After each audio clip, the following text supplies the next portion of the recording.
ఆ మీర్జా హకీంకి నా మీద అనుమానం కలిగిందని నా నమ్మకం.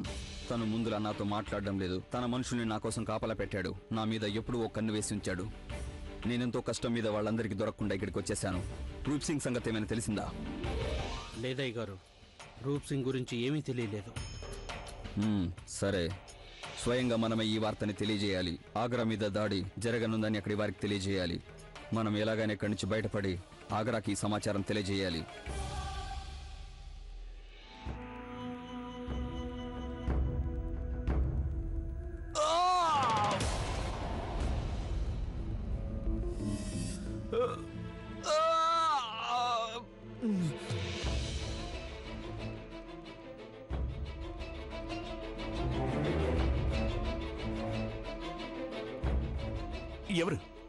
ఎవరు చేశారు ఈ పని? అదంతా వివరించే వ్యవధి లేదు.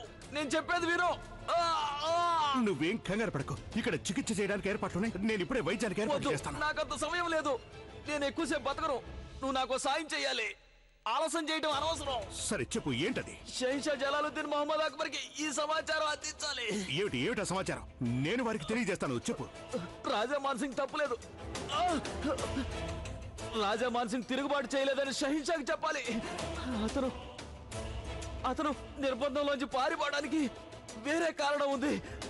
అది ఆగ్రా మీద దాడి జరగబోతుంది.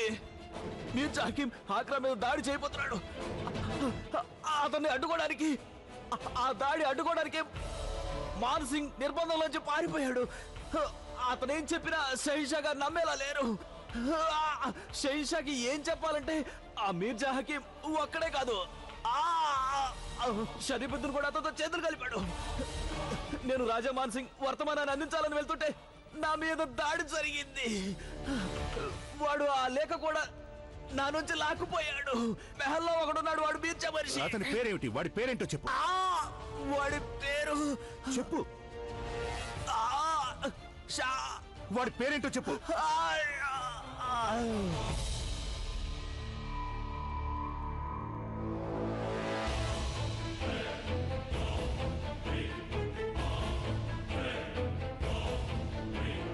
మీర్జా హకీం, ఈసారి నువ్వు ప్రాణాలతో తప్పించుకోలేవు.